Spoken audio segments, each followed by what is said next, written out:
And I realized he's not backing off. This is not a surge. This is the pace that this guy is going to hold for the second half of this marathon. And then my mind went absolutely crazy. You know, those, he's too strong, he's going to win it again. My energy's starting to go. I started to feel weak. I thought, all the visualization I'd done, everything I thought was perfect, and it's not working once again. I felt as though, you know, as each mile went by, that the pace was fast. I knew it was fast, and I said, there's going to be a break point. Mark is going to probably hang on a little bit longer, but just keep going at this pace, and I'll really know when that point is going to come. I'll sense, because he's right next to me, that he's breathing harder, that he falls back a little bit more. Finally, it got so hard to hold on to his pace that I couldn't even think the negative thoughts, and my mind just went completely quiet.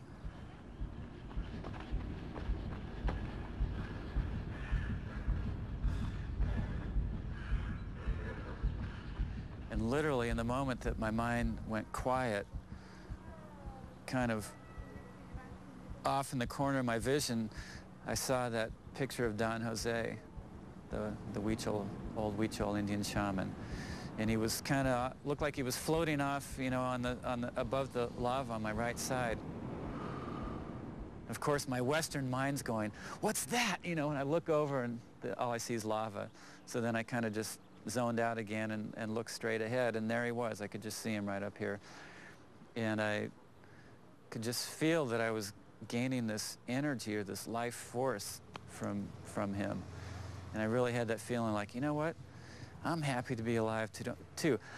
I'm happy to be next to Dave Scott. I'm still with the best guy in the world. There's nobody else here. I'm still giving him a run for his money.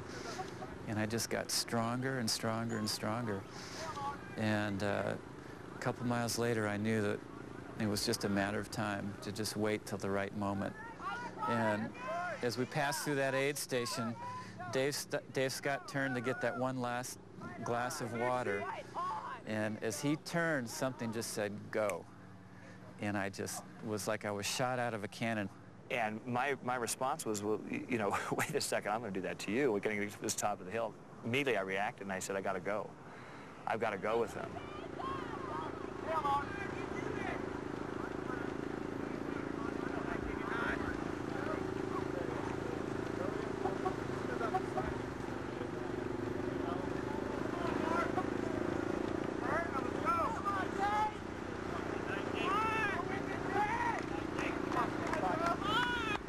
But on each stride, his stride seemed to gain about 6 inches.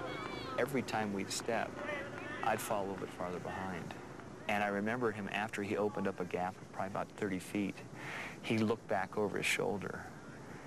And, you know, the clarity of that moment is still with me right now, and I can think of it very vividly. You know, as he looked over, he knew, I knew, this was the moment he was going to try to break me, and I was still trying to answer, and I said, it's not going to happen, it's not going to happen. And I fought. Right as I was cresting the top of the hill, I remember saying to myself, he's got too big of a lead. You know, that discomfort level, you're just hovering on that point where mentally you're saying, gee, I don't know if I can do it, I don't know if I can do it. When I got to the bottom of the hill, then I really looked back to see exactly where he was. I couldn't see him, and I just stopped in the middle of the road and I go, yes! Because I knew at that point that there was nothing that was going to happen in the closing meters of the race. The epic struggle was almost over. Mark's seemingly effortless last few miles had broken the Dave Scott magic. And thousands lining Ali Eat Drive were acknowledging the result of this amazing duel between both men. But Mark Allen had the final yards to himself as he ran towards the woman who first gave him the inspiration to challenge Hawaii, his now equally jubilant wife, Julie Moss.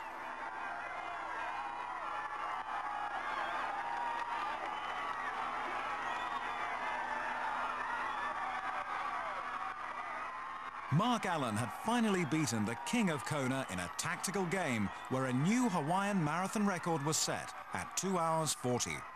33 minutes outside the world record, but 9 minutes quicker than Scott's best time in 1987.